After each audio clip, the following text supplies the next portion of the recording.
Voilà, bonjour à tous et merci beaucoup d'être là. Nous sommes jeudi, le 11 septembre 2025. Et jeudi, le 11 septembre 2025. Nous allons commencer notre enseignement et en tout cas, nous n'allons pas traîner parce qu'il y a une grande matière, une matière abondante à parler. Aujourd'hui, nous allons commencer à parler de l'adoration pratique.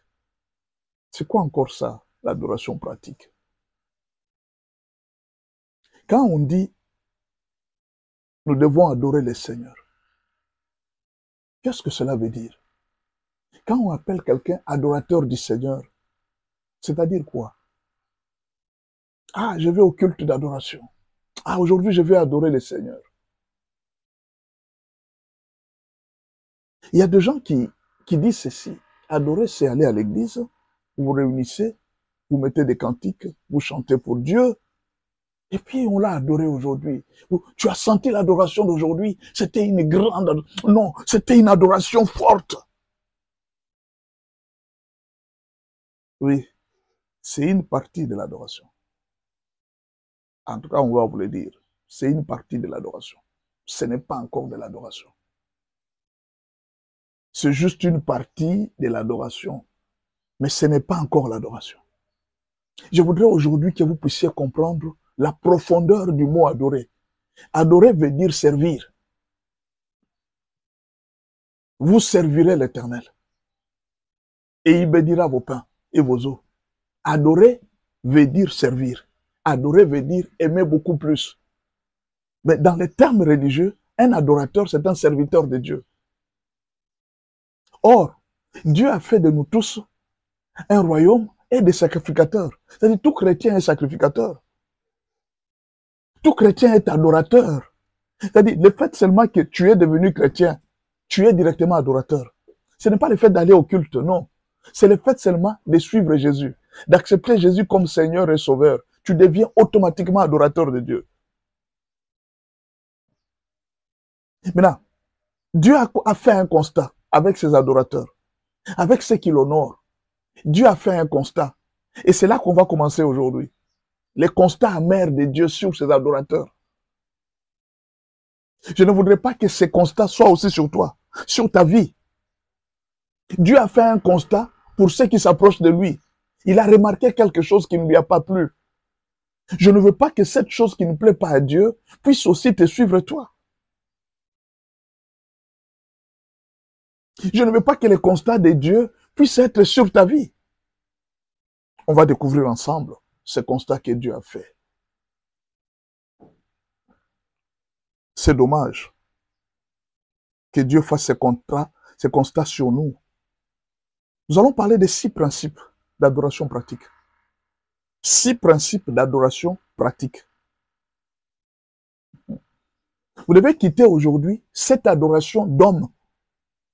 Aimé DesH, bonjour. Merci beaucoup d'être là. Vous devez quitter cette adoration d'homme à une adoration pratique. On va lire les reproches de Dieu sur ses adorateurs. Peut-être que ces reproches te concernent toi aussi.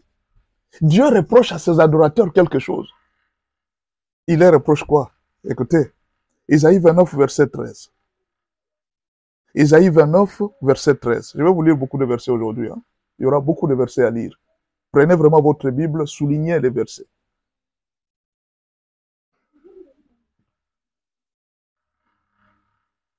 Isaïe 29, verset 13. Le Seigneur dit, quand ce peuple s'approche de moi, quand ce peuple s'approche de moi, il m'honore de la bouche et des lèvres. Quand ce peuple vient vers moi, il m'honore de la bouche et des lèvres. Il m'honore de la bouche et des lèvres, mais son cœur est éloigné de moi, et la crainte qu'il a de moi n'est qu'un précepte de tradition humaine. C'est-à-dire, la vie chrétienne est devenue comme une culture. Qu'est-ce qu'on fait? C'est le dimanche aujourd'hui. On va à l'église. Et parfois, il y a quelqu'un, ah, moi, je n'ai même pas fini de faire les habits. Bon, comme on est obligé d'aller à l'église dimanche, on y va. Pour éviter que demain, il y ait des problèmes dans ma vie, j'y vais quand même. Il dit, c'est devenu une tradition, c'est devenu une coutume. Les gens vont à l'église par coutume, par habitude. Il dit, mais l'adoration, ce que j'attends de vous, ce n'est pas réellement ce que je trouve dans vos cœurs. Il y a quelque autre chose que je trouve en vous. Ce n'est pas fini, on va lire. Ésaïe 52, verset 5. Ésaïe 52, verset 5. Et maintenant, qu'ai-je à faire, dit l'Éternel, quand mon peuple a été gratuitement enlevé? Ces tyrans poussent des cris, dit l'Éternel, et toute la durée du jour, mon nom est outragé. C'est-à-dire, Dieu ici montre que quand les ennemis vous dominent, quand les diables et les tyrans vous dominent, c'est le nom de l'Éternel qui est insulté. Quand vous êtes sous domination démoniaque, quand vous êtes sous possession démoniaque, c'est le nom de Dieu qui est insulté. Pourquoi? Parce que vous êtes chrétien. Vous êtes supposé avoir un Dieu puissant. Vous êtes supposé avoir un Dieu qui a toute la puissance. Comment est-ce qu'un ennemi peut vous dominer? Comment quelqu'un qui n'a même pas la taille de Dieu peut vous dominer? Merci beaucoup, Noah. Sois le bienvenu dans ce live. Dieu va te bénir aujourd'hui. Non, je vous pose la question. Dieu, il dit, mon nom est insulté. Mon nom est outragé chaque jour. Quand vos ennemis vous dominent, voilà pourquoi, à conséquence d'adorer Dieu des lèvres, vous avez trop de problèmes dans le cœur, mais vous allez quand même à l'église chaque jour. Vous rentrez avec les mêmes problèmes. Il n'y a aucune solution. Non, nous sommes dans l'adoration théorique. La Bible est claire. Il n'y a personne qui peut venir devant Dieu et rentrer comme il est venu. Personne ne peut venir devant Dieu et il rentre avec un visage à rougir. Non. Quand on va devant Dieu, on rentre autrement. On est transformé. On a la solution. On est consolé. Aujourd'hui, les gens vont à l'église, il n'y a pas de consolation. Vous venez, vous suivez mon live depuis le début jusqu'à la fin, aucune consolation. Aucun message ne vous touche. Ah non, ou alors je ne sers pas Dieu. Non, ou alors je ne sers pas Dieu. Vous devez être touché. Si je sers Dieu avec son esprit, vous devez être touché.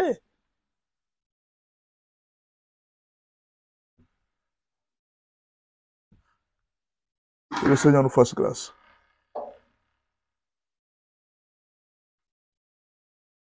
Matthieu 6, verset 9. Voici donc comment vous devez prier. Matthieu 6, verset 9. Je suis aujourd'hui, le thème d'aujourd'hui, c'est l'adoration pratique. Vous devez quitter cette adoration des cœurs et cette adoration des lèvres, de la bouche. Vous devez aller vers l'adoration pratique. Vous devez quitter ces habitudes de prédication. Je suis prédicateur. Non. Vous devez prêcher ce que vous vivez. Vous devez prêcher ce que vous êtes en train de vivre. Il ne faut pas venir me donner témoignage. Jésus avait guéri les malades. Donne ton témoignage aussi. Comme il avait guéri, moi aussi j'ai essayé de faire ce qu'il avait fait. J'ai vu la main de Dieu. Et je suis venu vous dire que Jésus est vivant. Trop de théories. Trop de théories. Les gens ont peur. Mais ils chantent quand même à l'église que Dieu est puissant. Les gens ont peur des démons. Les gens ont peur des sorciers. Mais chaque jour, ils dérangent les gens le matin, midi, soir. Seigneur, Seigneur, tu es le plus puissant. Seigneur, tu es le grand Dieu. À un moment, ça étonne le monde. Il dit, mais pourquoi faire autant de bruit? Pour rien, au fait. Et la journée, on vous voit là, tu ne fais même pas peur. Un chrétien doit faire peur. Non, j'ai dit ceci. Un chrétien doit faire peur. Pas faire peur dans le sens où les gens te voient, ils commencent à te craindre parce que tu es fort, tu frappes les gens. Non. Le monde spirituel doit savoir que celui-là, c'est un enfant de Dieu. Jessica, sois les bienvenus. Nous recevons toutes tes salutations pour tous les groupes. Et au nom du groupe aussi, au nom de ce live, je reçois au nom de Jésus-Christ. Passez de l'adoration théorique à l'adoration pratique. N'allez pas à l'église pour jouer. N'allez pas à l'église pour passer votre temps. Vous devez vous concentrer. Vous devez savoir ce que vous allez faire à l'église. Je reçois maman citer ma âme. Hein? Je reçois homme de Dieu. Merci beaucoup pour la bénédiction. Non, ça c'est quel genre d'adorateur? Vous allez adorer ou bien vous allez jouer? Non, ou bien vous pensez que l'adoration c'est la musique que vous venez de faire là, c'est ça l'adoration. Quittez l'adoration des lèvres, allez vers l'adoration pratique. Une adoratrice était en train de chanter. Oh Dieu, tu es puissant. Elle était en train de faire l'animation. Tu es sangué. Oh, mes frères, ne craignez pas. Dieu est puissant, Dieu est puissant. Je sens l'onction, je sens l'onction, je sens l'onction. Après les cultes, on l'approche. Comment ça va? Ma vie, c'est toujours comme ça. Rien n'avance, rien ne... Oh. N'est-ce pas toi qui disais là que je sens l'onction? C'est pas toi. Alléluia, sois béni, pasteur. Nous te suivons depuis Cabinda. Soyez bénis de Cabinda, là partout, vous êtes bénis. Que Dieu vous bénisse. Est-ce que vous comprenez? N'est-ce pas toi qui viens d'adorer là? Dieu est puissant, Dieu est puissant. C'est encore toi qui pleures. C'est ça les genres de chrétiens. Un prédicateur qui montre aux gens ne craignez pas. Mais quand un problème lui arrive à la maison, il a peur, il tremble. Pendant qu'il est en train de prêcher, le bailleur est à la maison, il s'est levé. Il s'est levé pour lui demander l'argent. Il pleure, il dit, ah Seigneur, tu m'as abandonné. Mais quand il va prêcher, il dit aux gens, ne craignez pas, Dieu est puissant. Non, ce n'est pas de cette adoration que Dieu voulait. Dieu voulait qu'on passe à l'adoration pratique. Et quand un chrétien parle, quand un chrétien agit, il démontre qu'il est chrétien. C'est de ça qu'on va parler aujourd'hui, l'adoration pratique. Dieu ne veut pas que vous puissiez l'honorer de la bouche. Non, je termine à lire le verset, puis on va commencer. Matthieu 6, verset 10. Que ton règne vienne, que ta volonté soit faite sur la terre comme au ciel. Que ton règne vienne, que ta volonté soit faite sur la terre comme au ciel. Écoutez, chaque jour que vous allez au culte, chaque jour que vous vous réveillez, rassurez-vous que, avant que la journée ne se termine, je veux vivre, je veux voir, je veux toucher ce que Dieu avait prévu que je touche aujourd'hui. Quand je vais au culte, je vais avoir tout ce que Dieu avait prévu que je touche aujourd'hui. Je ne raterai rien de tout ce que Dieu a prévu pour moi. Vous ne pouvez pas rater une bénédiction de Dieu parce que la Bible dit que ta volonté soit faite sur la terre comme au ciel. C'est-à-dire il y a un programme de Dieu qui est sur la table, qui doit se faire aujourd'hui, qui doit s'exécuter aujourd'hui. Maintenant, imaginez que vous êtes là, adorateur, vous ne connaissez même pas le programme tel que Dieu a prévu aujourd'hui. La journée d'aujourd'hui, qu'est-ce que Dieu a prévu? Vous ne connaissez même pas. Qu'est-ce que Dieu a prévu pour vous? Vous ne connaissez même pas. Mais vous êtes adorateur. Non, les adorateurs ne marchent pas comme ça. Les adorateurs marchent avec un programme qui est sur la table de Dieu, et ils vont faire exécuter le plan, la volonté de Dieu. Voilà pourquoi, quand nous avons concentré nos enfants sur l'adoration de la louange, des drums et des instruments, nous dépensons beaucoup d'argent pour les instruments. Beaucoup d'argent pour les instruments.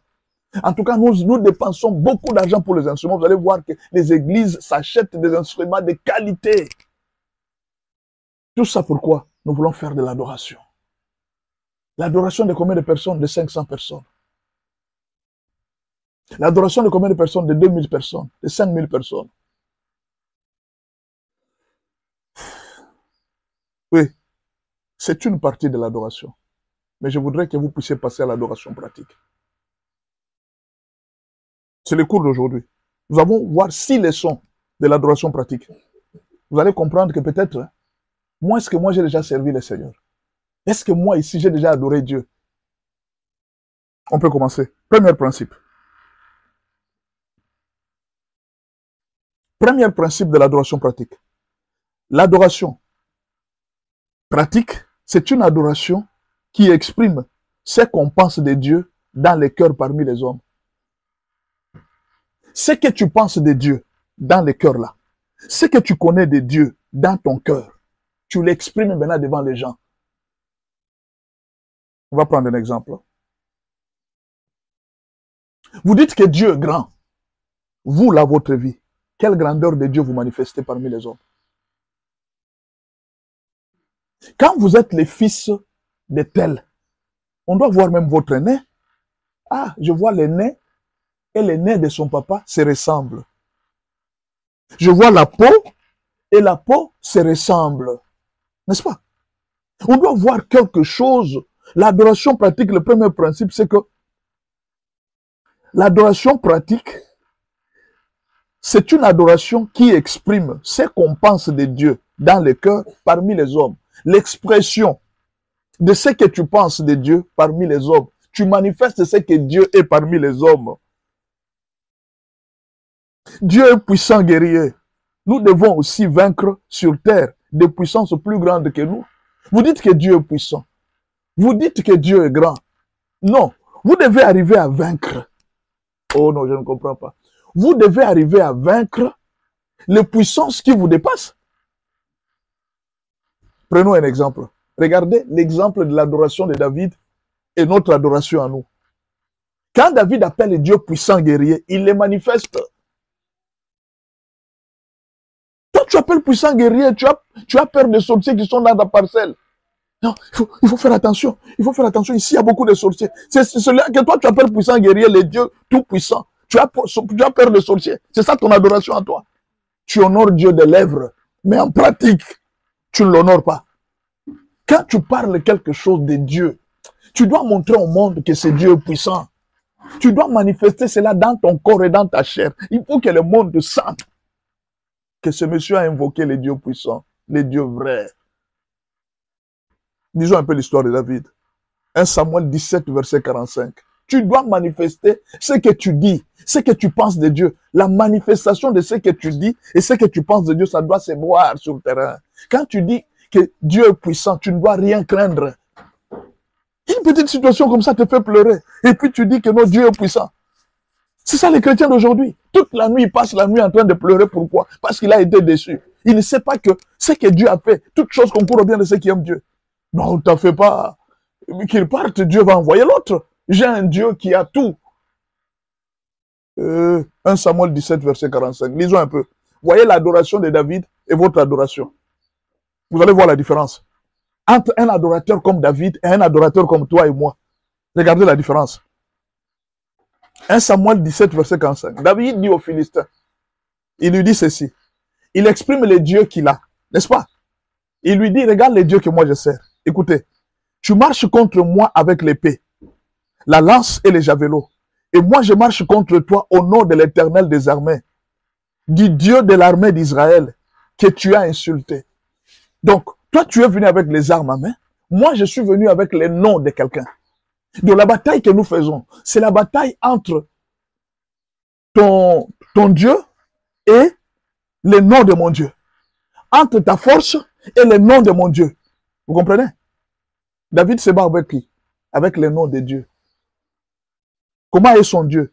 Il est l'Éternel des armées, le Dieu de l'armée d'Israël. Il le glorifie, il l'honore. Il dit, il est l'Éternel des armées. C'est-à-dire quand quelqu'un appelle déjà l'Éternel des armées, c'est quelqu'un qui n'échoue jamais, jamais dans une guerre. David était en train de dire dans sa bouche, maintenant regardez dans les actes. Il n'a pas fini.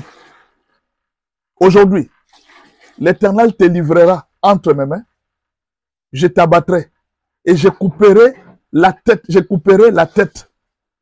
je te couperai la tête. Aujourd'hui, je donnerai les cadavres du camp des Philistins aux oiseaux du ciel et aux animaux de la terre.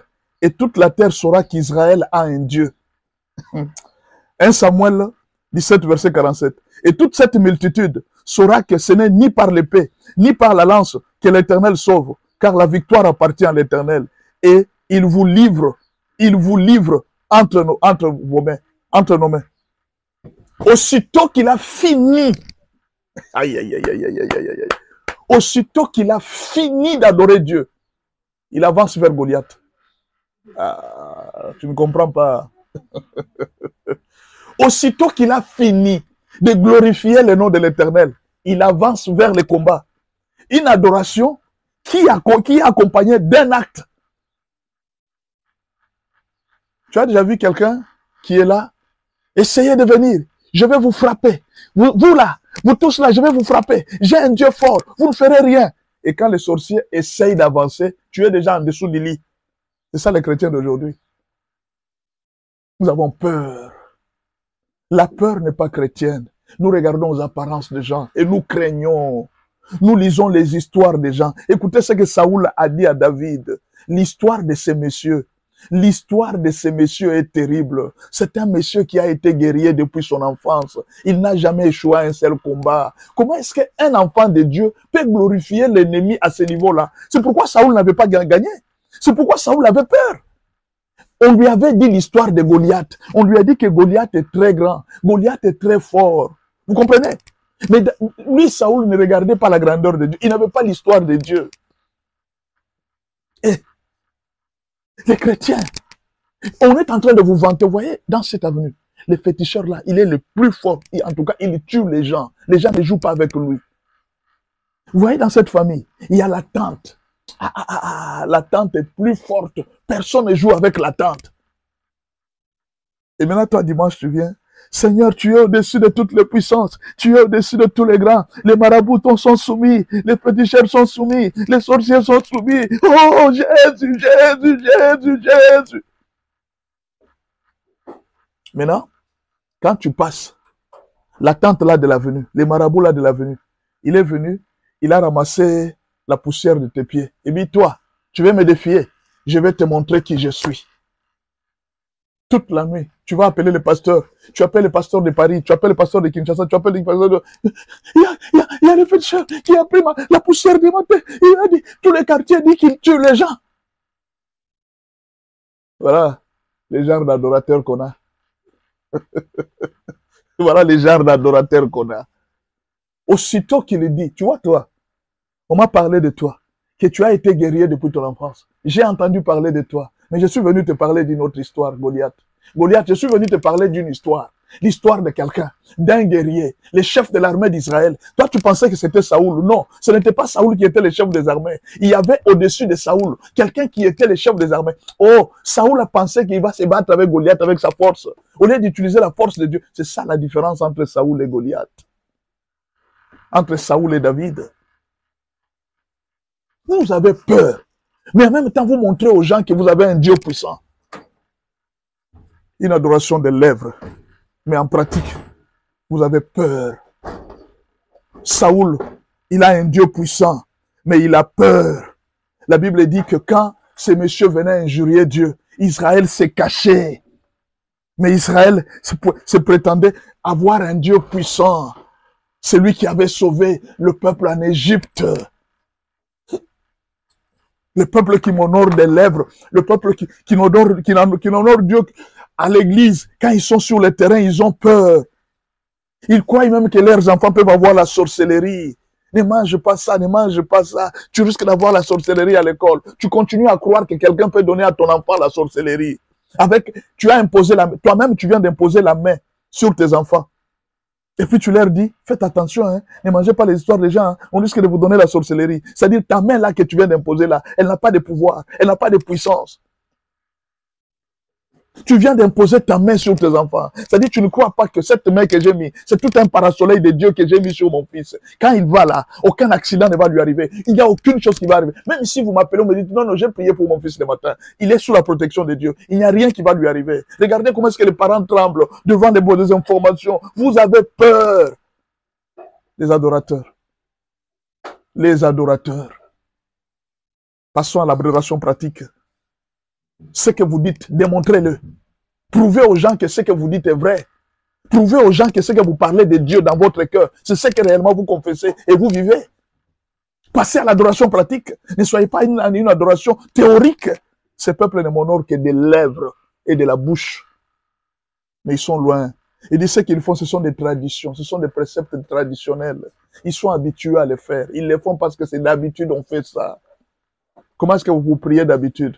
Vous priez d'habitude comment? Oh Seigneur Dieu, protège la famille, protège les enfants, protège.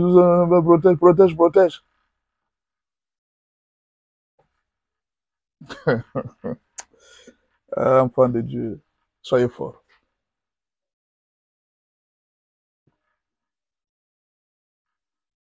Vous savez, un enfant de Dieu, c'est plus qu'un féticheur. Vous devez le savoir. Un enfant de Dieu, c'est plus qu'un féticheur.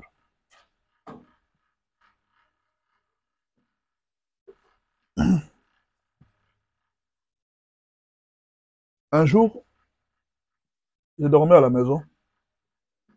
Les voleurs sont venus ils sont venus voler dans les quartiers. Le matin, quand on se réveille, J'ai trouvé que sur la porte, ils avaient attaché un fil pour que, quand ils vont faire l'opération chez les voisins, que tous les autres voisins ne puissent pas sortir pour aller défendre les voisins. Ils avaient fermé un fil. Je me suis réveillé le matin.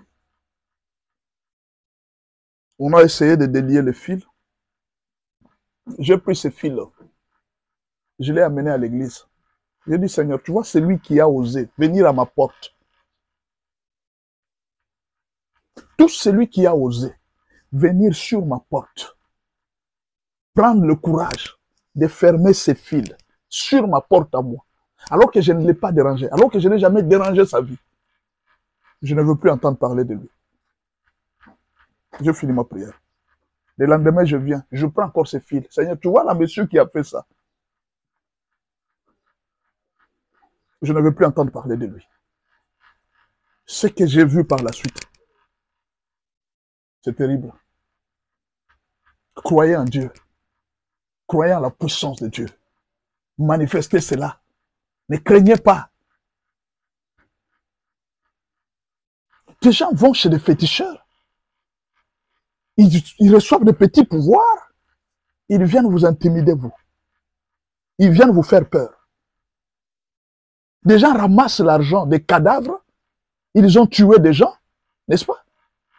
Ils s'achètent, le diable les trompe avec des papiers qu'on appelle argent. Ils vous intimident, vous qui vous disent qu'ils sont riches. Et vous tremblez devant. Et vous allez trouver même des pasteurs qui tremblent devant un homme qui tire son argent d'un boa. Le boa qui vomit l'argent, il lui donne l'argent, il vient à l'église, il fait trembler un pasteur, un oint de l'Éternel. Il te fait trembler avec l'argent d'un boa. Oui, nous avons trouvé un partenaire. En tout cas, ce monsieur est riche, papa. Je vous dis, notre vie va changer. Ce monsieur est venu changer notre vie. Tu connais l'état d'âme de ce monsieur qui te donne l'argent? Tu connais son état d'âme? La cupidité va te tuer, homme de Dieu. La cupidité va te tuer. Tu es en train de diminuer Dieu. Un moment, hein, les satanistes se moquent des pasteurs. Ils se moquent d'eux. Ils se réunissent, ils voient ces pasteurs dire, c'est ce petit bout d'homme qui nous faisait la bouche. Aujourd'hui, ils commencent à manger sur notre plat. Des serviteurs de Dieu qui sont entrés dans l'occultisme. C'est ce petit bout d'homme qui nous faisait de bruit. Aujourd'hui, ils commencent à manger avec nous. Les pasteurs, ils sont vraiment des aventuriers. Ils t'ont vu, ils t'ont fait trembler avec l'argent. Ils se moquent de toi. Surtout quand tu es là. Mon fils est malade, papa. Papa, mon fils est malade. Amélia, bonjour. Merci beaucoup d'être dans mon live. Mon fils est malade, papa. Et le pasteur qui supplie un monsieur qui travaille avec Satan. Tu connais son état d'âme. Manifestez la grandeur de votre Dieu.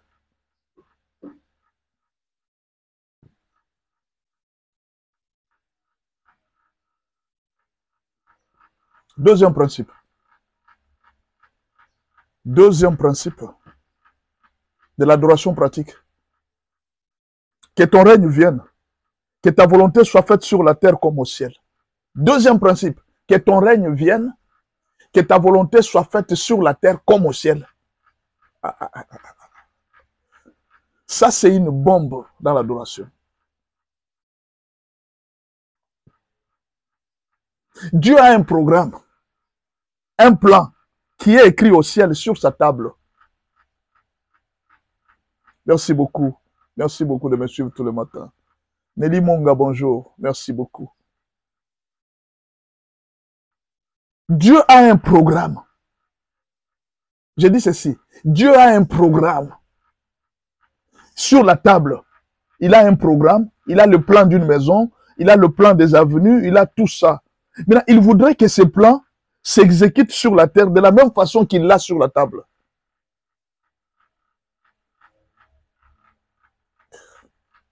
Vous ne comprenez pas. Le souci de Dieu, ce n'est pas ce que nous faisons qui est important. Non. C'est le plan qui est la table de Dieu. Comment nous l'exécutons sur la terre? C'est ça, adorer Dieu. Comment vous exécutez le plan de Dieu qui est au ciel, sur la terre? Est-ce que on peut lire encore ce verset?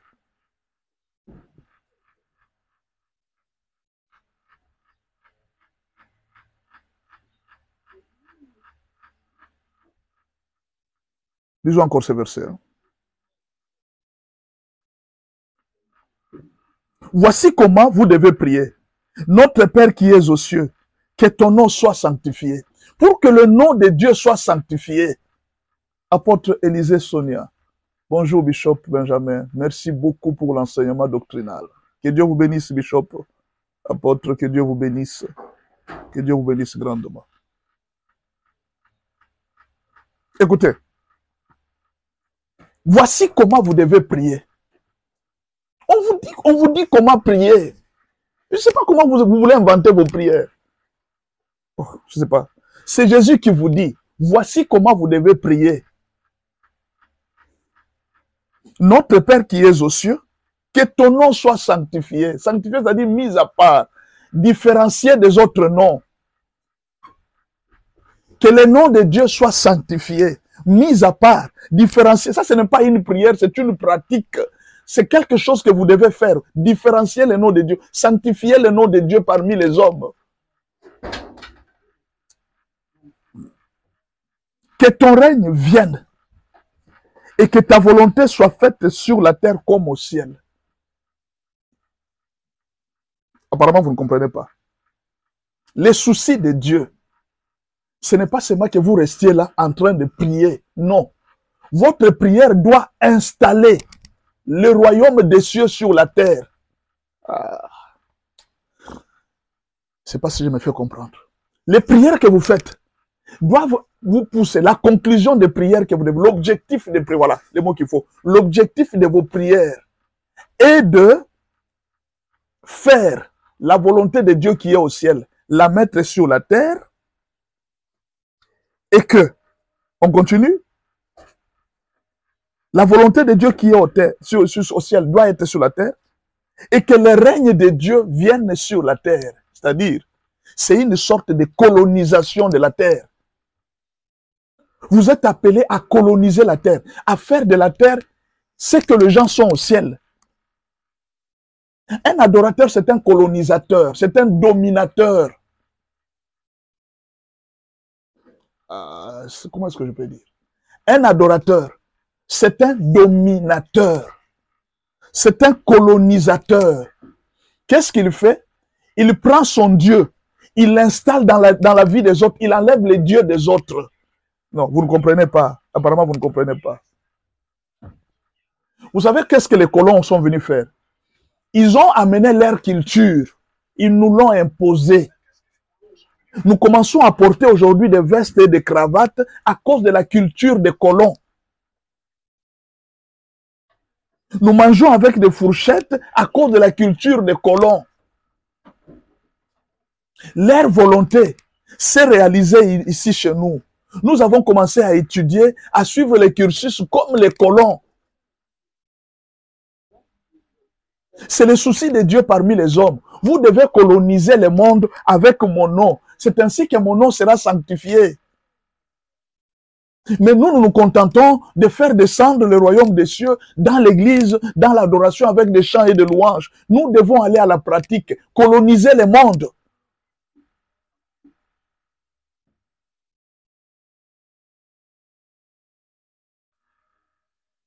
Prenons un exemple. Le salut des âmes est une priorité pour le programme du ciel.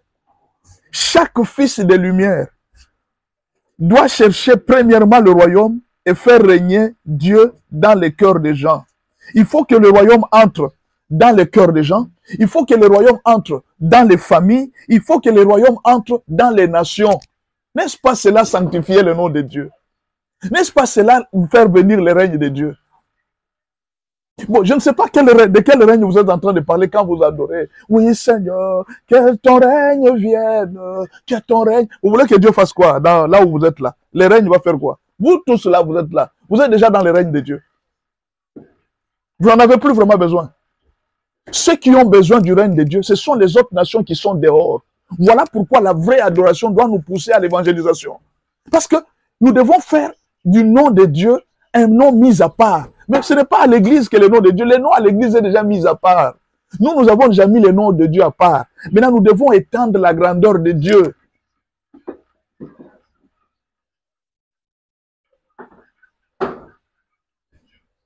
Matthieu 28, verset 19. Écoutez l'ordre qu'on a donné. Allez, faites de toutes les nations des disciples, les baptisant au nom du Père, du Fils et du Saint-Esprit. Verset 20, Matthieu 28, verset 20. Et enseignez-leur à observer tout ce que je vous ai prescrit. Et voici, je suis avec vous tous les jours jusqu'à la fin du monde. Pourquoi Jésus est avec nous? Il sera avec nous tant que nous continuerons à faire des nations les disciples. C'est-à-dire, la priorité d'une église, ce ne sont pas des instruments que nous mettons là. L'objectif principal, c'est de coloniser le monde. De prendre la culture du ciel, l'imposer sur la terre. Et Jésus dit, pour ça là, je serai avec vous. Mais vous voulez que Jésus soit avec vous? En quoi? Pour trouver du travail. C'est tout ce que vous voulez. Que Jésus soit avec vous pour trouver un mari. Je serai avec vous. Quand vous allez commencer à coloniser le monde, quand vous allez commencer à amener les gens à devenir comme nous, leur enseigner la parole de Dieu, leur enseigner notre culture. Quelle est la culture chrétienne? Comment les chrétiens vivent? Comment ils se comportent? Comment au ciel on va vivre? Le plan de Dieu qui est au ciel là, le plan de la colonisation, vous l'exécutez sur la terre. Un chrétien, c'est un colonisateur. Un chrétien, c'est un dominateur. Même si on n'utilise pas les armes, nous avons le Saint-Esprit qui est une arme puissante. Nous sommes des colonisateurs. Nous sommes des colonisateurs.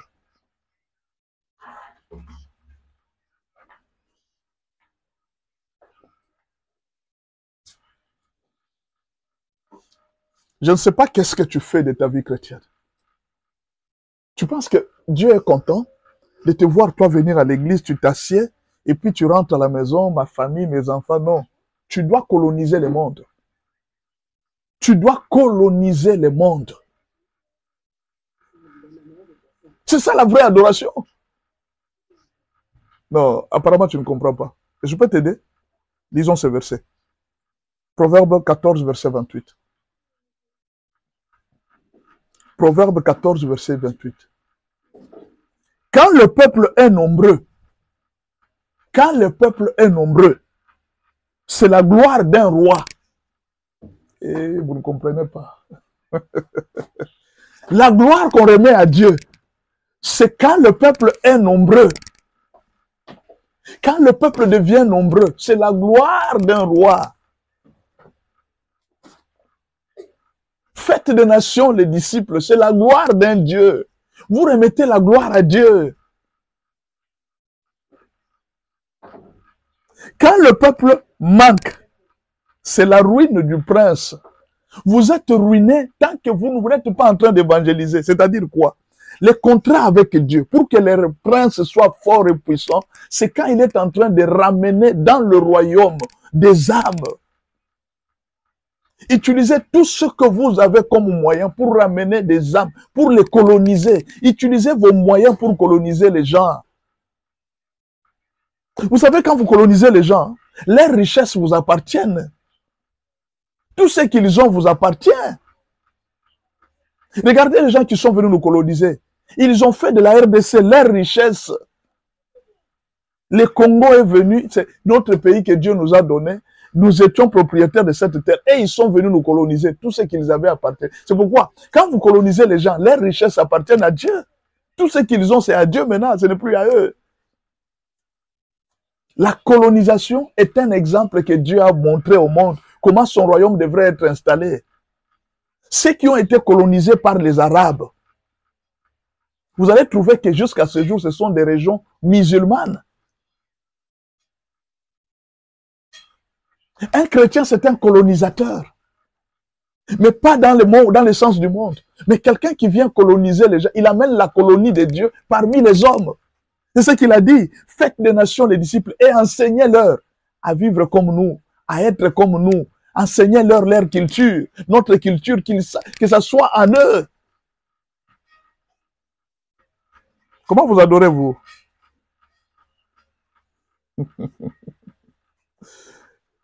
Prince, écoute-moi. Prince, écoute-moi. Écoute-moi, prince. Quand le peuple est nombreux, c'est la gloire d'un roi. Quand le peuple manque, c'est la ruine d'un prince. C'est la ruine d'un prince. Vous êtes des colonisateurs du royaume des cieux. Vous devez amener le royaume des cieux partout. Vous devez faire des nations les disciples. Les gens doivent vivre comme Jésus. Les gens doivent être comme Jésus. C'est ça la mission qu'on vous a donnée. Faites des nations les disciples de Dieu. Que mon nom soit sanctifié. Que mon règne vienne. Que ma volonté soit faite sur la terre comme au ciel. C'est la priorité du ciel. Que le monde vive comme Dieu. Est-ce que vous ne pouvez pas me bloquer ces gens qui, c'est cet homme qui me dérange? Attends, je le bloque moi-même.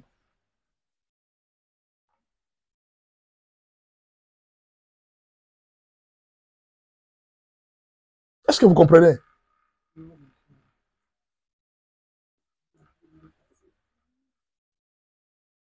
Est-ce que vous comprenez que la volonté de Dieu soit faite sur la terre comme au ciel?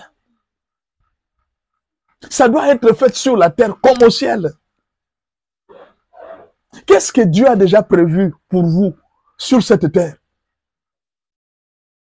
Passez à une vraie adoration. Ne soyez plus distraits. Formez les gens pour qu'ils colonisent le monde.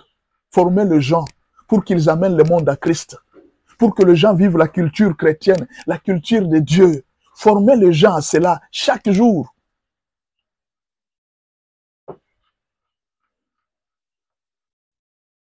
Troisième principe.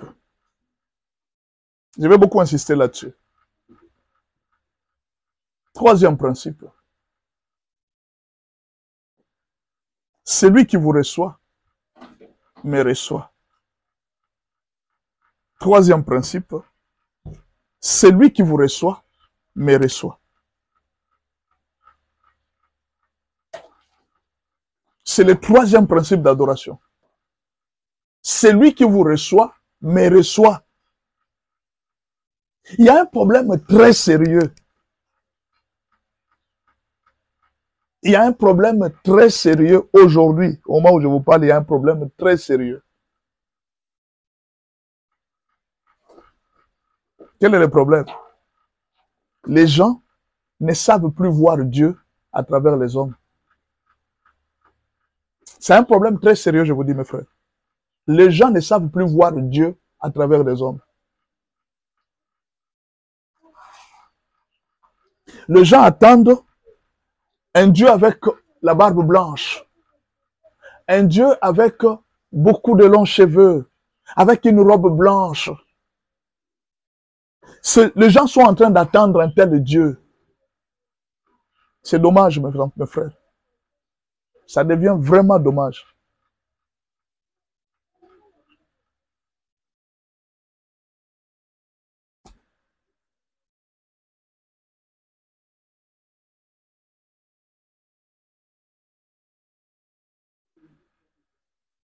Genèse 18, verset 2. Ange Miel, bonjour, sois la bienvenue. Genèse 18, verset 2. Il leva les yeux et regarda. Il leva les yeux et regarda. Et regarda, et voici 3 hommes étaient debout, près de lui. Quand il les vit, il courut au-devant d'eux, depuis l'entrée de sa tente, et se prosterna en terre. Abraham voit les gens en train de venir de loin. Il va vite, il va courir. Il va se prosterner devant eux. Il les reçoit chez lui à la maison. Et il dit, si j'ai trouvé grâce à tes yeux, n'est pas ce point je t'ai pris loin de ton serviteur.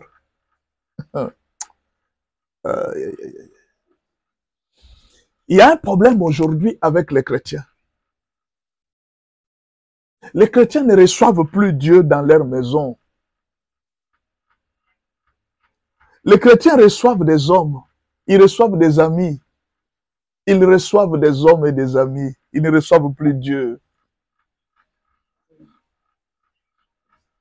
Les chrétiens sur les réseaux sociaux, ils reçoivent des influenceurs, des TikTokers, comme moi là, je suis TikToker. Pour beaucoup de gens, je suis TikToker. Pour beaucoup de gens qui me suivent, je suis TikToker. Les autres me disent que tu es influenceur. Mais combien de personnes peuvent reconnaître que, en recevant cet homme dans mon téléphone, je suis en train de recevoir Dieu? Combien de personnes peuvent reconnaître que non, cet homme qui me parle là, c'est Dieu lui-même qui me parle? C'est le plus grand problème du christianisme aujourd'hui. Voilà pourquoi je vous dis, nous sommes des adorateurs de lèvres et non des adorateurs de cœur. Ou alors, nous ne connaissons pas celui que nous adorons. Lisons un peu. Comment recevoir un serviteur de Dieu? Les chrétiens n'ont plus cette notion, ni même cette culture de recevoir Dieu. Vous ne connaissez même plus ça. Genèse 18, verset 2. Il s'éleva. Maintenant, écoutez ce que Jésus dit. Matthieu 10, verset 40. Celui qui vous reçoit, me reçoit. Ah. Celui qui vous reçoit, me reçoit. Il y a un problème à ce verset. Quel est le problème? Beaucoup d'hommes ont profité de ce verset pour se faire passer de Dieu. Non, ce n'était pas ça la notion de Dieu. Dieu voulait se faire représenter par des hommes. Mais il n'avait pas dit aux gens d'adorer ces hommes-là.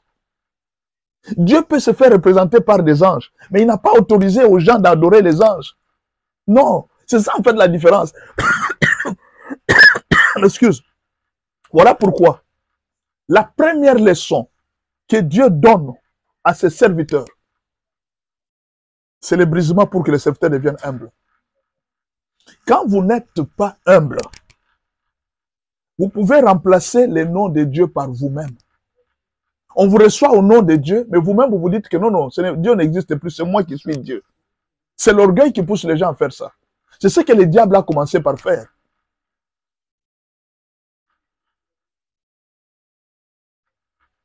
Celui qui vous reçoit, me reçoit. Et celui qui me reçoit, reçoit celui qui m'a envoyé. Quand vous recevez un pasteur dans votre maison, vous recevez un homme, un ami ou bien un collègue. Vous devez faire très attention quand vous recevez quelqu'un. Même dans les lives comme ça, vous me recevez dans votre téléphone. Vous devez définir en quelle qualité vous me recevez. Si vous me recevez en tant qu'influenceur, vous recevrez la récompense d'un influenceur. Si vous me recevez en tant qu'un homme, vous recevrez la récompense d'un homme. Si vous me recevez en tant qu'un aventurier, vous recevrez la récompense d'un aventurier. Chacun reçoit par rapport à la qualité dont tu as reçu la personne. Qu'il te soit fait selon ta foi. Matthieu 10, verset 41. Suivez-moi bien. Matthieu 10, verset 41. Celui qui reçoit un prophète en qualité de prophète recevra une récompense de prophète. Je répète. Celui qui reçoit un prophète en qualité de prophète. Si tu reçois un pasteur en qualité d'un envoyé de Dieu, en qualité d'un prophète, c'est-à-dire un porte-parole de Dieu. Si tu me reçois en tant que prophète, tu peux me recevoir. Donc, écoute, il y a plusieurs qualités. Tu n'es pas obligé. Jésus a donné la liberté à tout le monde de recevoir qui tu veux, comme tu veux. Tu peux me recevoir comme un influenceur sur TikTok, comme un TikToker. Il n'y a pas de problème. Tu recevras la récompense d'un TikToker. Si tu me reçois en tant qu'un ami, on avait étudié avec lui, tu recevras la récompense d'un ami. Si tu me reçois en tant qu'un Africain, tu recevras la récompense d'un Africain. Celui qui reçoit un prophète en qualité de prophète recevra une récompense de prophète. Et celui qui reçoit un juste en qualité de juste recevra la récompense de juste. Il y a la récompense des prophètes, il y a la récompense des TikTokers, il y a la récompense... Maintenant, le problème c'est quoi? Quand tu me suis, quand tu es en train de me suivre, tu me reçois en qualité de qui? Quand tu reçois ton pasteur, tu le reçois en qualité de qui? Si tu le reçois en tant qu'aventurier, tu recevras la récompense d'un aventurier. Tout dépend de toi-même. C'est ça le grand problème des adorateurs. Ils ne savent pas distinguer où est Dieu et où est un homme. Comment Abraham a su que ce gens, c'était Dieu qui était venu? Et ce jour-là, il l'a reçu en qualité de Dieu. Et vous savez ce qu'il a reçu? Il a reçu la promesse d'avoir un enfant. On dit l'année prochaine, ton enfant, ta femme aura un enfant. Maintenant, toi, quand tu reçois les serviteurs de Dieu, tu les reçois en qualité de qui? Il te sera fait selon ta foi. Au fait, même la délivrance, ça dépend de la qualité que tu donnes à la personne qui prie pour toi. C'est pourquoi Jésus a été en Israël. Pour les autres, Jésus était un imposteur. Ils ont reçu la récompense d'un imposteur, ils l'ont tué. Et le sang de Jésus est retombé sur eux. C'est ça la récompense d'un imposteur. Quelque temps après le départ de Jésus, leur temple a été détruit. Ils ont reçu Jésus en telle qualité d'un imposteur. Ils ont reçu la récompense d'un imposteur. Ils ont été pillés, ils ont été volés. Parce que c'est la qualité que eux avaient donnée à Jésus, c'est un imposteur, c'est un voleur. Après le départ de Jésus, ils ont perdu leur royaume. Ils ont tout perdu. Israël a été dispersé. La nation d'Israël n'a plus existé après la mort de Jésus. Ils ont été dispersés, c'était fini. Parce que c'est la qualité que eux-mêmes avaient donnée à Jésus. La qualité que vous donnez à celui que vous recevez, c'est la même qualité que vous-même vous allez vivre. Ce n'est pas un problème, mon frère. C'est pourquoi à un moment, quand vous voyez les gens, vous êtes sur TikTok, quelqu'un vous a injurié, ce n'est pas un problème. Quelqu'un peut dire n'importe quoi, ce n'est pas un problème. Jésus a dit, moi je suis un bois vert, on m'a fait ça, et vous, on ne vous fera pas. C'est la même chose. Ne vous en faites pas si les gens vous insultent, ça dépend. Pendant que nous sommes là, il y a des gens qui me reçoivent en qualité de serviteur de Dieu, d'un représentant de Dieu. Ils recevront la bénédiction en cette qualité. Mais tout ça dépend de comment tu me reçois. Quelle est la qualité que tu me donnes quand tu reçois un serviteur de Dieu? Quand tu reçois un serviteur de Dieu, tu lui donnes quelle qualité? Écoutez ce que Jésus dit. Et quiconque donnera seulement un verre d'eau froide à l'un de ses plus petits, parce qu'il est mon disciple, un verre d'eau. Non, écoutez, ce n'est pas un problème de donner un verre d'eau à un pasteur qui a un problème.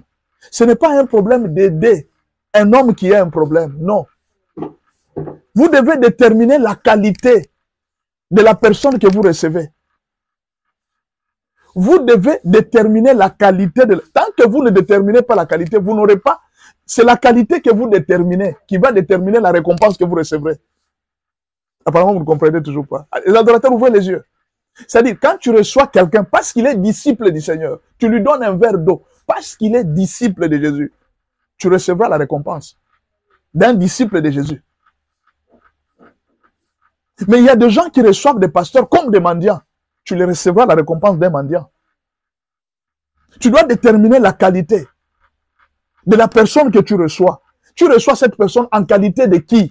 D'un ami, d'un mendiant, d'un pauvre, ou d'un voleur, d'un aventurier, ou bien d'un disciple du Seigneur, ou bien alors d'un serviteur de Dieu, ou bien alors de quelqu'un qui représente le Seigneur, d'un prophète. Tu recevras la récompense telle que toi-même tu as défini ta qualité de recevoir quelqu'un.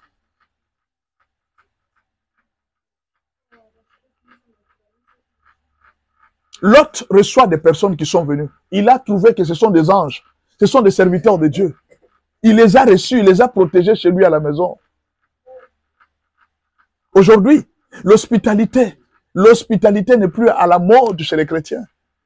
Ils ne connaissent pas si Dieu est parmi nous, ils ne savent même pas. Pourquoi vous l'appelez Emmanuel? Emmanuel, Dieu parmi nous. Mais il est où parmi vous? N'est-ce pas à travers les serviteurs de Dieu? N'est-ce pas là que Dieu, parce que Dieu vous a déjà dit, celui qui me reçoit, celui qui vous reçoit, me reçoit. Comment vous recevez les serviteurs de Dieu dans votre téléphone? Vous les recevez comment? Quelle est la qualité que vous avez donnée aux serviteurs? Vous avez défini qu'ils sont comment? Quelle est votre définition des serviteurs de Dieu? Tout dépend. La définition que vous donnez, c'est la même récompense que vous recevrez. Ça dépend d'abord de la définition.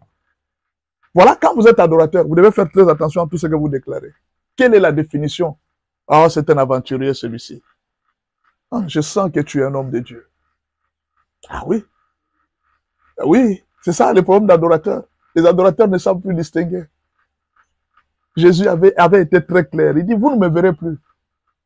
Moi, je m'en vais. Vous ne me verrez plus. Mais je serai avec vous jusqu'à la fin du monde. Ah.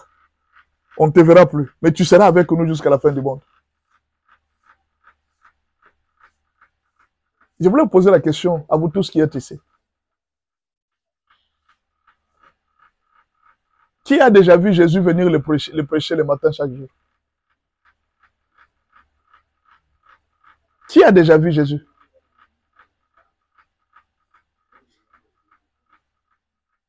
Je vais poser une autre question. Qui a déjà reçu l'argent? Jésus donne l'argent dans sa poche et puis il te donne. Qui a déjà reçu? Vous ne verrez jamais Jésus. Vous ne verrez que des hommes. Quelle que soit la qualité que vous allez leur donner. C'est Jésus qui est là. Ne croyez pas que vous êtes les premiers. Jésus a été rejeté par les gens depuis très longtemps. Vous n'êtes pas les premiers. De la même façon qu'ils l'ont rejeté, vous aussi, vous allez les rejeter. Aujourd'hui, je vais vous demander, si vous êtes adorateur, d'ouvrir les yeux, de savoir la qualité des personnes que vous recevez chez vous. Chaque fois que vous recevez quelqu'un, définissez sa qualité. Vous le recevez en tant que qui? Si vous le recevez en tant que serviteur de Dieu, en tant que représentant de Dieu, vous devez faire très attention. Et moi, je vous dis, quand vous me recevez, vous, dans votre live, vous me recevez en qualité de qui? D'un serviteur de Dieu? D'un aventurier? Ça dépend de ce que vous-même vous définissez. Mais je vous demande que l'Esprit de Dieu vous aide à comprendre la qualité des serviteurs de Dieu que vous recevez. Un jour, c'est une parabole, hein?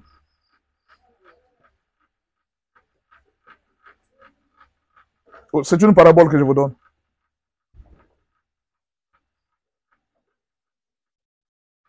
Josué Kanganga, bonjour, merci beaucoup.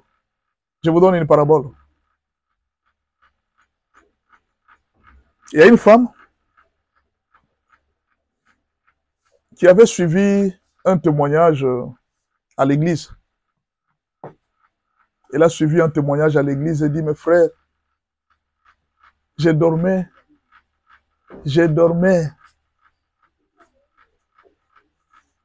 J'ai vu Jésus venir me visiter dans la maison.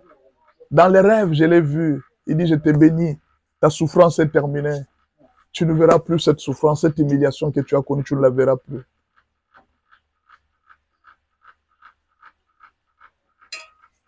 Et le matin, j'ai vu de grandes bénédictions sur moi venir. Alors il y a une femme qui a entendu ce témoignage. Elle a dit, ah, Seigneur Jésus, quel jour tu me visiteras moi aussi? Tu visites seulement les autres. Moi, depuis que je suis venu ici, tu ne m'as jamais visité.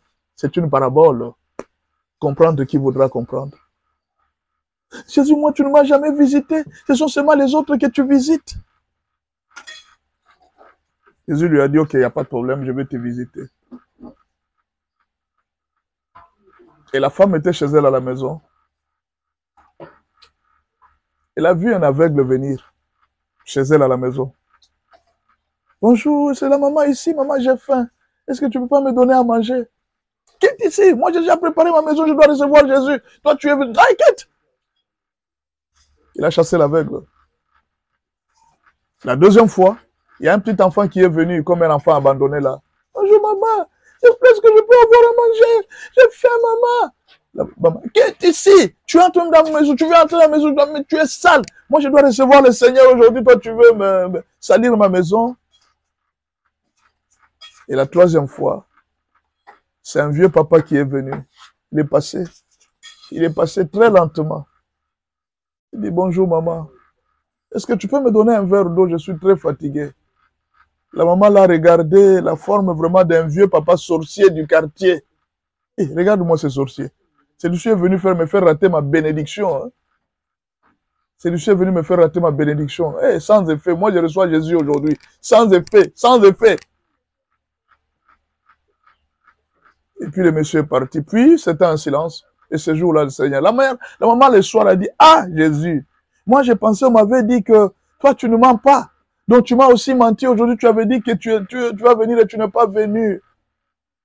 Et Jésus lui dit, je suis venu 3 fois chez toi. 3 fois aujourd'hui. Tu m'as chassé. Je suis venu 3 fois chez toi, tu m'as chassé. Ah! Tu es passé par où? Moi, j'étais là, je ne me suis pas déplacé aujourd'hui. Tu es passé par où, Seigneur? Et il dit, l'aveugle qui est venu, c'était moi. L'aveugle que tu as vu, c'était moi. Passez à l'adoration pratique. Recevez Jésus chez vous. Tu vois l'enfant abandonné que tu as vu, c'était moi. J'étais venu encore pour la deuxième fois. Et tu vois le vieil homme qui est venu, c'était toujours moi. Mais tu m'as chassé. Toutes les 3 fois que je suis venu chez toi, tu m'as chassé. La femme a commencé, mais Seigneur, il fallait me dire que c'est toi. Même si je te le disais, tu n'allais pas croire, tu n'allais pas accepter. Même si on te le dit, tu ne vas pas accepter. Même si on te dit aujourd'hui que moi je suis là, c'est Dieu qui m'a envoyé pour venir te parler, toi. Tu ne vas pas accepter.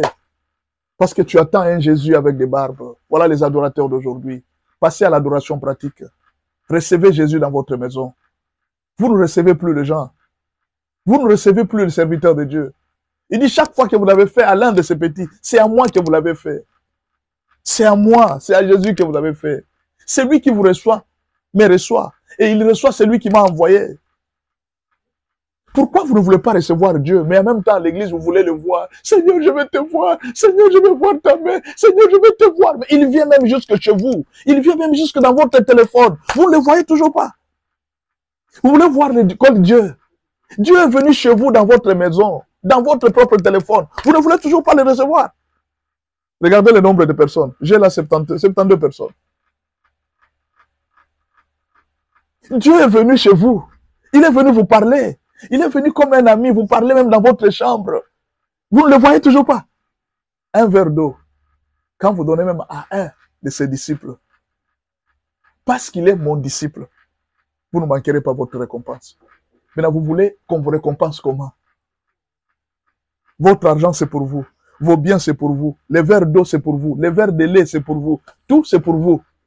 Maintenant, pour Dieu, vous avez gardé ça où?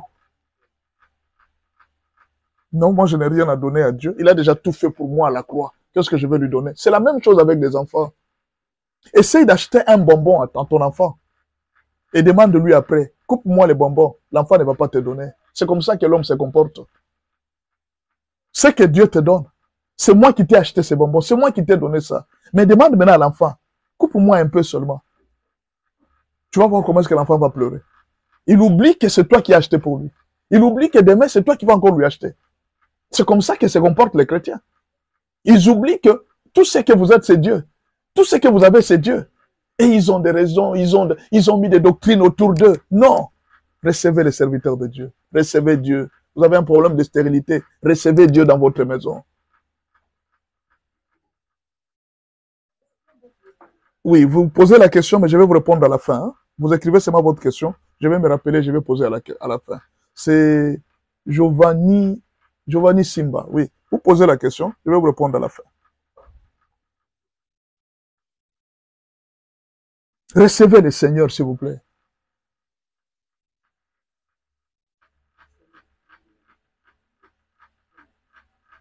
Aujourd'hui, les chrétiens reçoivent les serviteurs de Dieu en qualité de mendiants.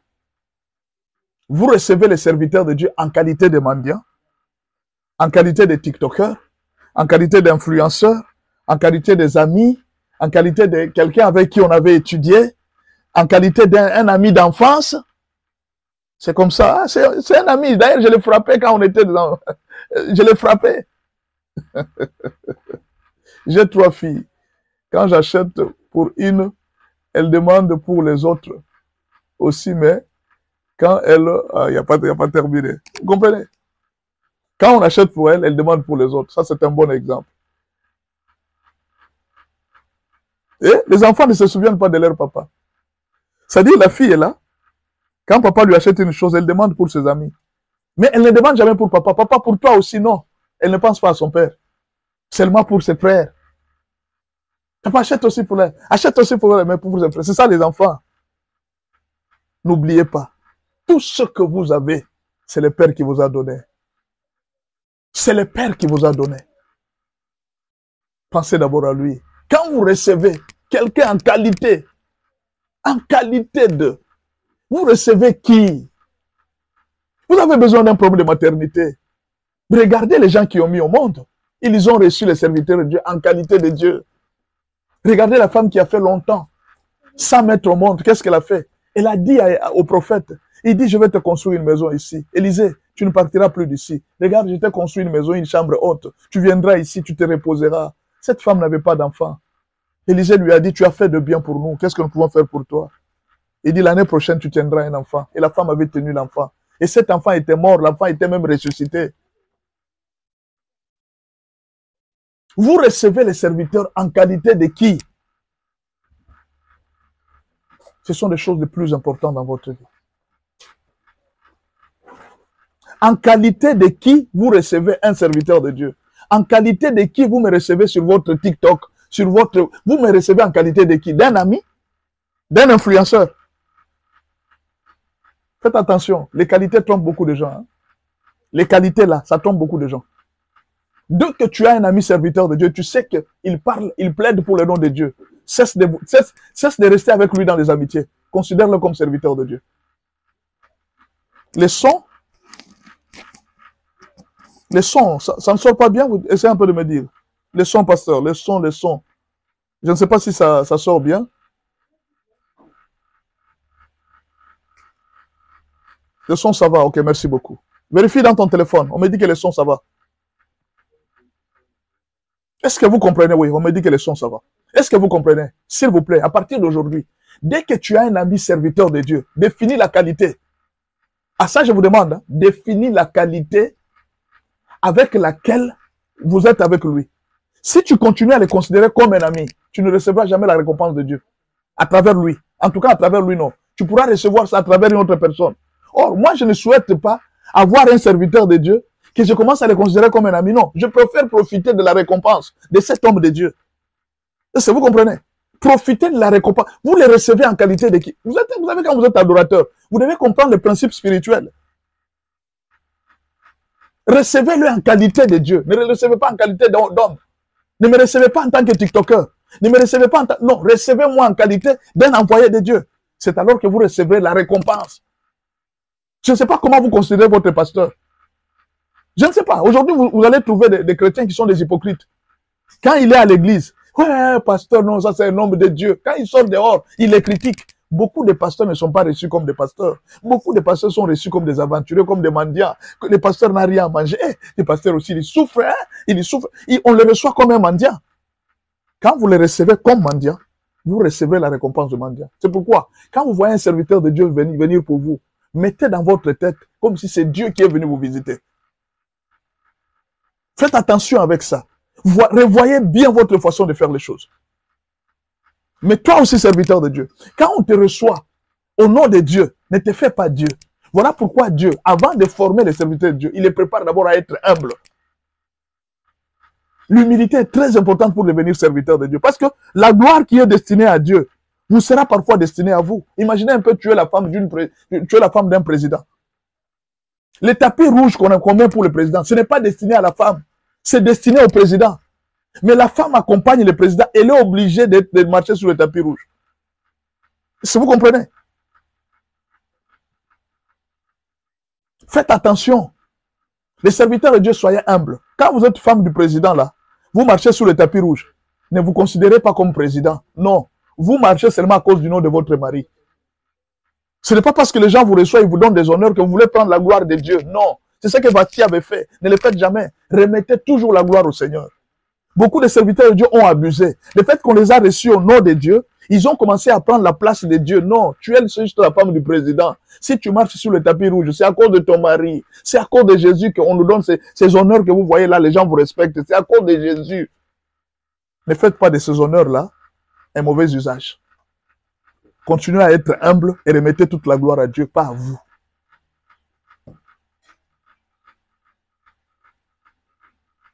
Est-ce que vous comprenez? Quatrième principe. Dieu est plus important. Ça, c'est le principe des adorateurs, l'adoration pratique. Quatrième principe de l'adoration pratique.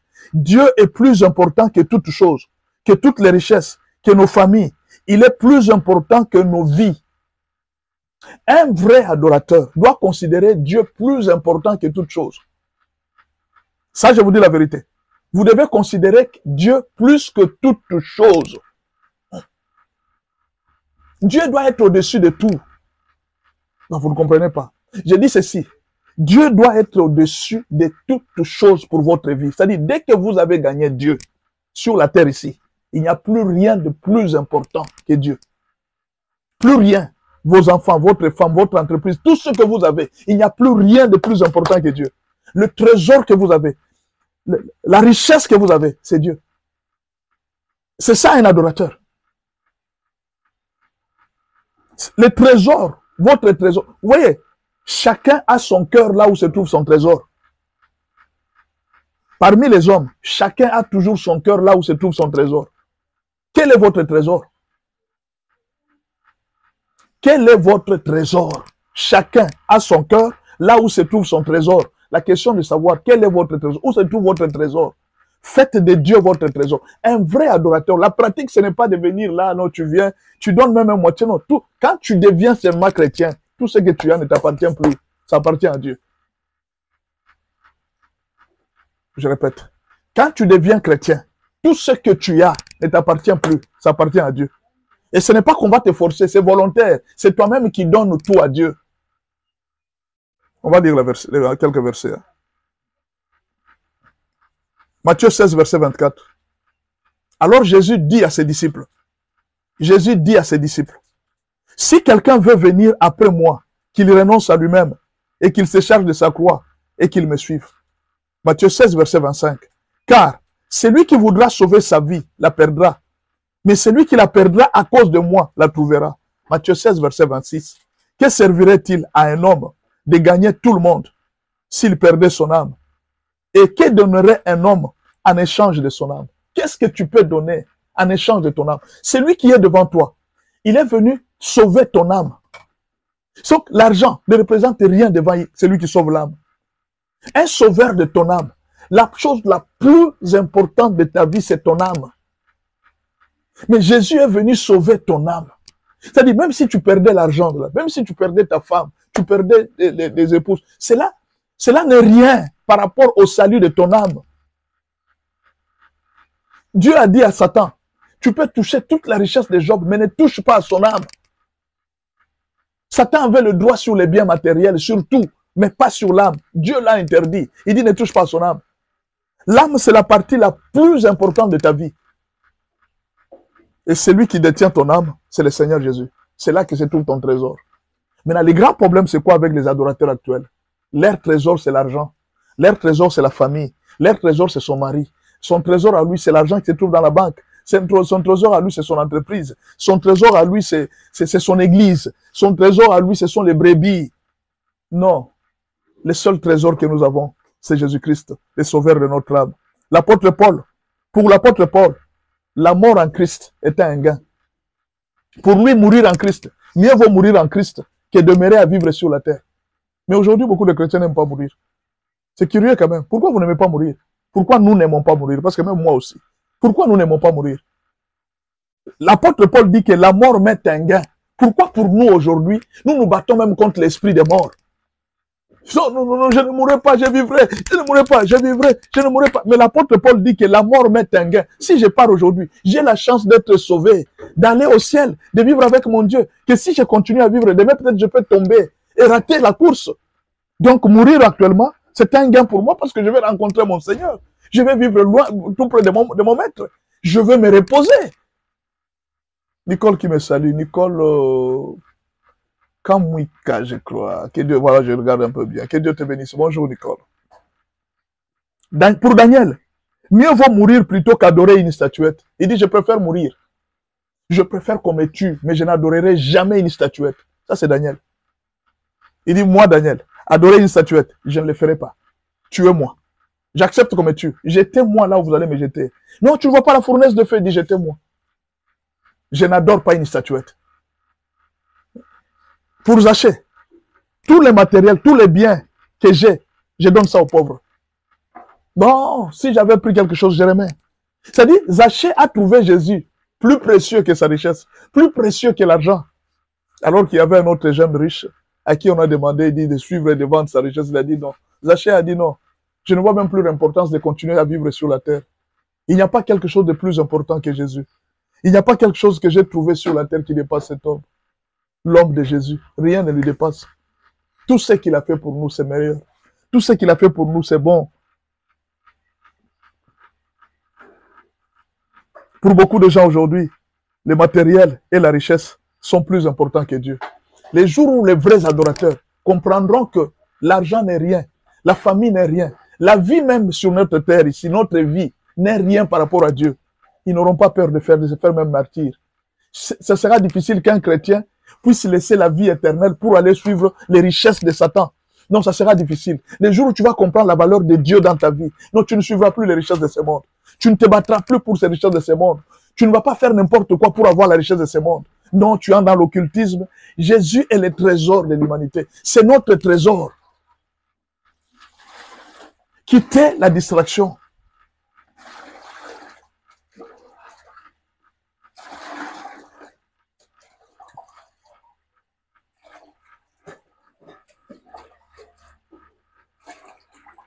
Cinquième principe.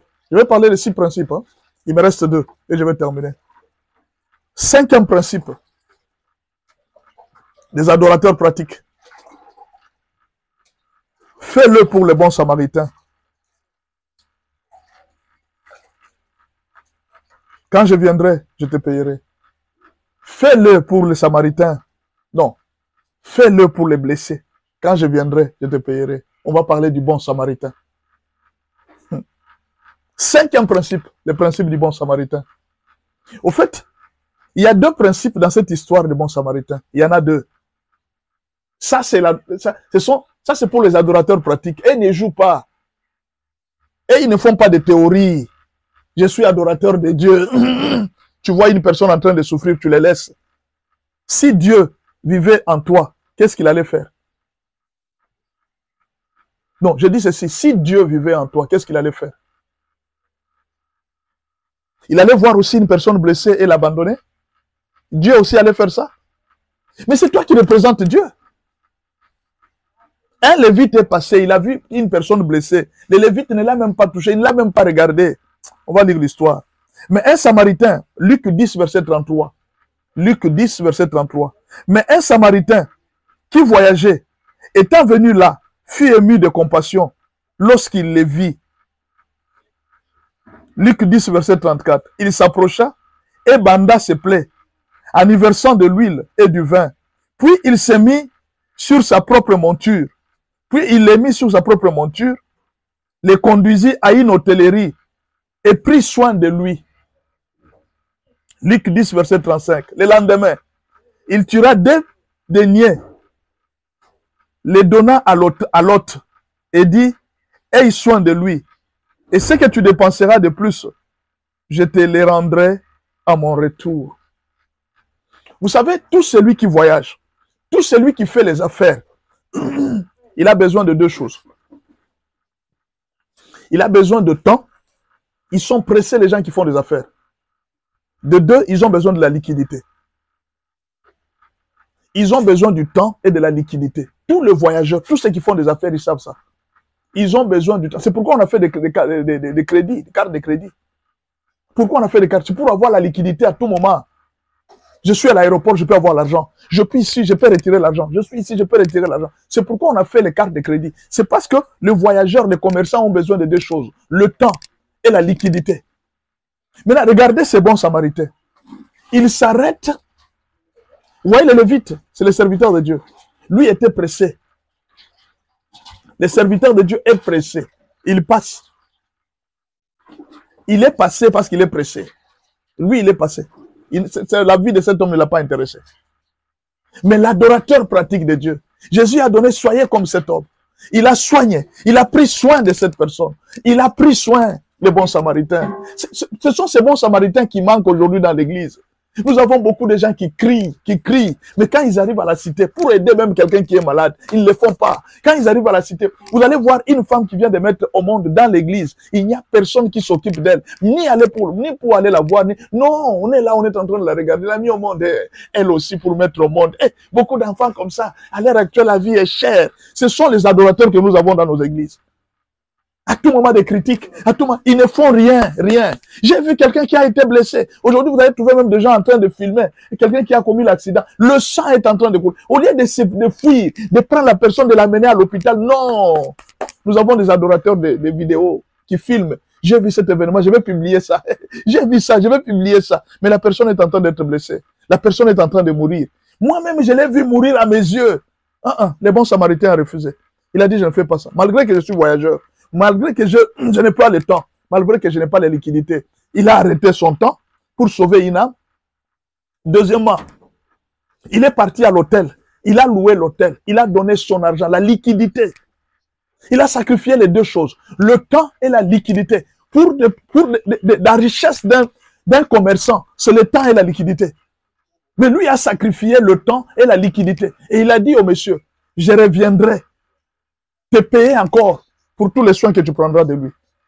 Ce n'est pas fini. Prenez maintenant la deuxième histoire. L'autre, celui qui a reçu. On lui dit de continuer à prendre soin. Je te laisse seulement 2 deniers. Les 2 deniers, n'est-ce pas? Le Saint-Esprit et la parole de Dieu. Il dit, je te laisse seulement les 2 deniers. Je te laisse la parole de Dieu et je te laisse le Saint-Esprit. Prends soin de mes brebis. Prends soin de mon troupeau. Prends soin d'eux. Je te laisse 2 deniers. Le Saint-Esprit et la parole de Dieu. Prends soin d'eux. Quand je reviendrai, je viendrai encore te payer. Même toutes les modalités, je viendrai te payer. Les bons samaritains.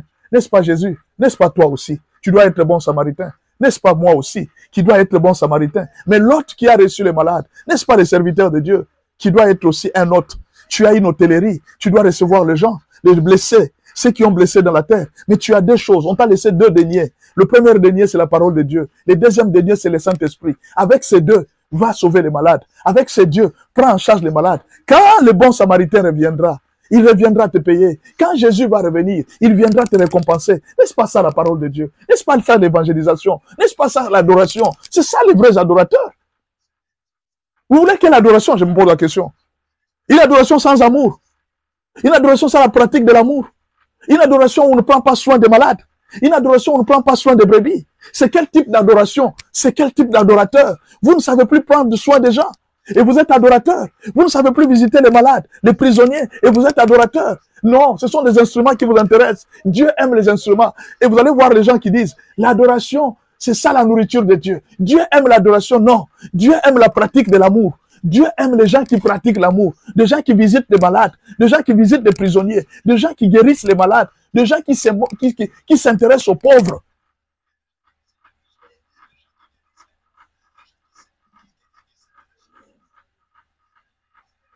Passer de l'adoration théorique, aller à l'adoration pratique.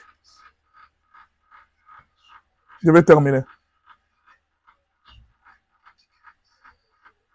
Je termine par le 6e. Il me reste 3 minutes et je termine dans les 3 minutes.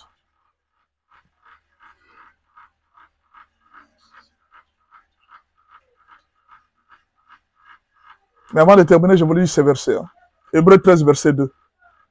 N'oubliez pas l'hospitalité, car en l'exerçant, quelques-uns ont logé des anges sans le savoir. Changez votre façon d'adorer. Changez votre façon de servir Dieu. Vous êtes trop dans la théorie.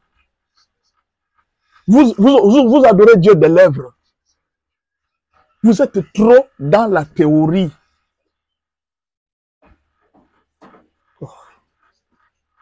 Quittez la théorie, adorez le vrai Dieu. Vous êtes trop dans la théorie. Ce n'est pas ce que Dieu attend de vous. Vous êtes trop dans la théorie. Quittez la théorie. Le christianisme, ce n'est pas la théorie, c'est la pratique de la parole de Dieu. Vous devez avoir l'amour, vous devez avoir le pardon. Sans le pardon, vous n'êtes pas adorateur, mon frère. Ça, c'est la théorie. Vous avez des rancines partout et puis vous dites que vous êtes adorateur. Non, non. Ça, ce sont des choses. Vous êtes en train de tromper les gens. Le vrai christianisme, c'est cet amour, c'est cette pratique. Vous devez être en même temps le bon samaritain et en même temps l'autre qui doit prendre le soin des brebis avec des 2 deniers. Vous avez la parole, vous avez l'esprit. Ça suffit pour guérir toute maladie. Ça suffit pour prendre soin de tout le monde. Les 2 deniers suffisent. Jésus nous a laissé 2 deniers. Il nous a laissé 2 deniers pour prendre soin des blessés de guerre, pour prendre soin de personnes qui sont blessées dans la vie, pour consoler les malades, pour consoler les cœurs brisés. L'Esprit du Seigneur est sur moi. Il m'a oint pour consoler les malades, pour libérer les captifs. S'il vous plaît, chrétiens, allez libérer les captifs. Occupez-vous des prisonniers. Jésus est en prison pendant que je parle. Jésus est malade pendant que je parle. Oh non, je peux vous répéter. Jésus est en prison. Jésus est malade. Jésus vient de connaître l'accident pendant que je parle. Il est blessé. Chaque fois que vous l'avez fait à l'un de ces petits, c'est à moi que vous l'avez fait. Seigneur, quand est-ce que nous t'avons vu des gens manquer des habits? Jésus est nu, en train de marcher dans la rue, nu. Seigneur, quand est-ce que nous t'avons vu nu et nous t'avons vêtu? Il dit, vous ne le saviez pas. Chaque fois que vous l'avez fait à l'un de ces petits, c'est à moi que vous l'avez fait. Chaque fois que vous avez visité l'un de ces petits prisonniers en prison, c'est à moi que vous l'avez fait. Allez visiter les prisonniers. Allez visiter les prisonniers. Ah, chrétiens, réveillez-vous. Quittez cette adoration qui vous endort. Un chrétien doit passer de l'adoration théorique à l'adoration pratique. Allez visiter Jésus à l'hôpital. Allez visiter Jésus en prison.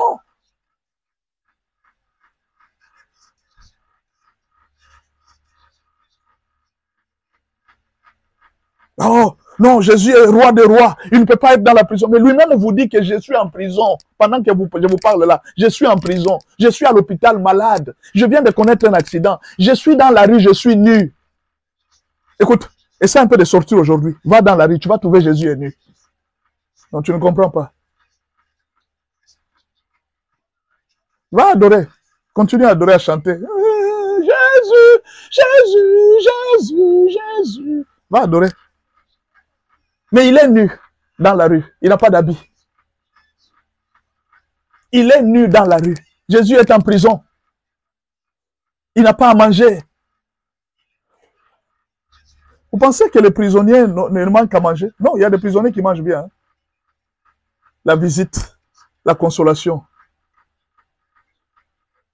Est-ce que tu sais que pendant que je parle, il y a une femme qui veut se tuer? Il y a une femme qui veut se suicider. Est-ce que tu sais ça? Je t'arrête d'abord. Ne te suicide pas. Ne fais pas ce que tu es en train de faire. Le Seigneur est venu te visiter aujourd'hui. Non, je vais terminer. La dernière pratique de l'adoration, je termine par là. Excusez-moi, j'ajoute juste 2 minutes. 2 minutes. Vous êtes des dieux. Je finis par là. Vous êtes des dieux. N'oubliez pas ce que je vous dis aujourd'hui. Là, maintenant, là, n'oubliez pas. Vous êtes des dieux. Dieu dit de nous que nous sommes des dieux. Maintenant, toi, tu veux nier. C'est Dieu qui dit, moi, je suis Dieu. Tu nies pourquoi? Celui qui m'a créé, il m'a dit que moi, je suis Dieu. On peut lire. J'avais dit, vous êtes des dieux. Vous êtes tous les fils du Très-Haut. Malheureusement, cependant, vous mourrez comme des hommes. Vous tomberez comme un prince quelconque. Il dit, c'est pas possible. Comment moi je vous dis que vous êtes des dieux? Mais vous vous comportez comme des fils, comme des gens de ce monde. Et alors, voyons un peu les caractéristiques d'un Dieu. Quelles sont les caractéristiques d'un Dieu? C'est alors que vous allez comprendre qui vous êtes. Aujourd'hui, je vous aide à comprendre que vous n'êtes pas quelqu'un avec qui on peut jouer sur la terre. Vous êtes quelqu'un. Non, est-ce que tu peux te taper la poitrine pour dire que je suis quelqu'un? Grâce au Seigneur Jésus. Jésus a fait de moi un Dieu. Je suis quelqu'un. Vous êtes quelqu'un. Quels sont les attributs d'un Dieu? Exode 4, verset 16. Il parlera pour toi au peuple. Il te servira de bouche et tu tiendras pour lui la place de Dieu. Dieu est en train de dire ça à Moïse. Il dit, Aaron sera ton prophète et soit toi tu seras son Dieu. Mais voyons alors les caractéristiques d'un Dieu. Première caractéristique. Un Dieu, c'est quelqu'un qui est au-dessus des lois de la nature. Et il peut même les défier. Je vous donne l'exemple d'un Dieu. Quelqu'un qui a été mordu par une vipère. Quand la vipère t'est morte, tu n'as plus 1 heure de temps de vivre. Quand une vipère t'est morte, tu n'as plus d'1 heure de temps de vivre sur la terre. Tu vas mourir dans moins d'1 heure. L'apôtre Paul a été mordu par une vipère. La vipère ne lui a rien fait. Et ces gens se sont inclinés pour dire que ce monsieur c'est un Dieu. L'apôtre Paul a dit non, je ne suis pas Dieu. En réalité, ces gens avaient dit la vérité. Il était Dieu. Mais l'apôtre Paul a refusé de rendre gloire à lui. Il a rendu gloire à Dieu. Il a dit, ne m'appelez jamais Dieu. Il y a un Dieu qui est au ciel. C'est ça les grands problèmes de l'humilité. Dieu te forme pour que tu lui remettes la gloire. Il fait des choses de Dieu en toi, mais toi, tu as juste un seul rôle, de prendre toute cette gloire-là et la remettre à Dieu. Mais là, le grand problème que Dieu a connu avec les gens, c'est quoi? Dieu a fait des dieux. Mais eux, ils ont pris cette gloire, ils se sont appropriés la gloire. Voilà pourquoi ils meurent comme des princes quelconques. Vous mourrez comme des princes quelconques parce que vous ne comprenez pas comment gérer cette adoration, comment devenir un adorateur et remettre la gloire à Dieu. Dieu fait de vous un Dieu. Dieu fait de vous un homme puissant. Vous pouvez tenir un malade. Vous le guérissez. Imaginez la médecine dit que ce monsieur va mourir. La médecine vous dit que cette femme ne mettra pas au monde. Vous venez avec les mains. Vous imposez les mains sur cette femme. Elle met au monde. Les médecins sont surpris. Parce que tu as dépassé les lois de la nature. Un Dieu, c'est quelqu'un qui est au-dessus des lois de la nature. Et les chrétiens, Dieu vous a donné cette capacité de vivre au-delà des lois de la nature. Vous pouvez prendre un breuvage mortel et vous ne mourrez pas. Vous pouvez tenir des serpents venimeux et ils ne vous feront rien. Dieu a fait de vous des dieux parce que vous êtes au-delà des lois de la nature. Jésus a marché sur les eaux. C'est au-delà des lois de la nature. Un chrétien ne vit pas la nature. Il ne subit pas les lois de la nature. Il doit être au-dessus des lois de la nature. Ce qui fait qu'il peut y avoir une contagion d'une maladie où tout le monde est frappé, mais le chrétien n'est pas frappé. Parce que la loi de la nature ne s'applique pas sur lui.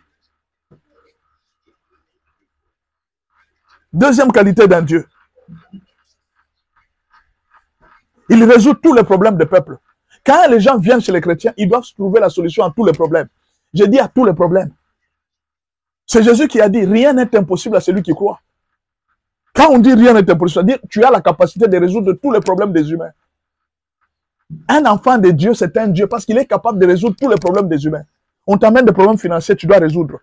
On t'amène tel problème, tu résous. On t'amène tel problème, tu résous. Quand les gens allaient vers des dieux, c'était pour chercher des solutions à leurs problèmes. Troisième capacité, est-ce que les chrétiens, Dieu ne nous a pas donné le pouvoir de résoudre les problèmes des humains? Il n'a pas dit de guérir les malades. Il n'a pas dit de ressusciter les morts. Vous avez déjà vu un homme ressusciter un autre homme?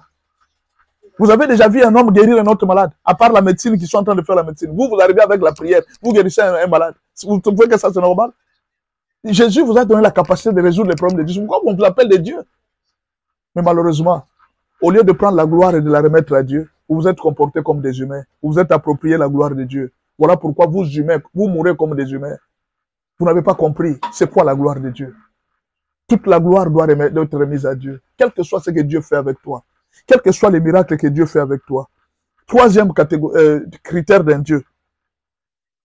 Un Dieu ne meurt pas. Oh, vous ne comprenez pas. Un Dieu ne meurt pas. Je répète, un Dieu ne meurt pas. Ça, vous devez le savoir. Un Dieu ne meurt pas. Il ne peut pas mourir. Et pourtant, vous aussi, chrétiens, vous avez eu la vie éternelle. Vous ne mourrez plus. Jésus a appelé les gens qui meurent ici, ils dorment, ils ne sont pas morts. Vous ne mourrez plus. Nous avons la vie éternelle. Et la dernière chose, un Dieu accomplit toujours des signes et des miracles parmi les peuples. La vie d'un Dieu, c'est un vie de signes et de miracles. Mais le plus grand problème, Dieu a fait de toi un Dieu. Est-ce que tu lui remets la gloire? Voilà l'échec. Nous sommes orgueilleux. Nous ne sommes pas capables à prendre notre titre. C'est pourquoi la Bible dit, vous mourrez comme le prince quelconque. Passez de l'adoration théorique à l'adoration pratique. Vous allez voir que votre vie va changer. Vous n'avez pas besoin de forcer les choses. Votre vie va changer automatiquement. En fait, la vie chrétienne est automatique. La vie chrétienne, elle est automatique. Ce n'est pas une vie de forcer.